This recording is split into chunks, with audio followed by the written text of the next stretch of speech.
Hello everyone, তোমরা কেমন আছো? আশা করি তোমরা খুব ভালো আছো। তো আমি আজ তোমাদের সামনে একটা পাস্তা রেসিপি শেয়ার করব, তোমরা দেখে বলবে কেমন হয়েছে। তো আমি আজকে ভেজিটেবল পাস্তা বানাবো।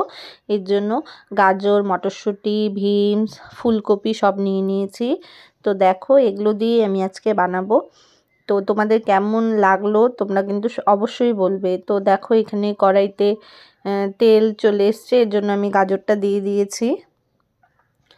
তো ভেজিটেবলসগুলো সবগুলোই দিয়ে দিব। এখন মটরশুঁটি দেব, তো ফুলকপি দেব, তো বিনসও দেব। তো সব সবজি দিয়ে দিচ্ছি। তো তোমরা এখানে চাইলে পেঁয়াজ বা ডিমও দিতে পারো। তো আমি এখানে ভেজিটেবল বানাবো দেখে কিছু দেইনি।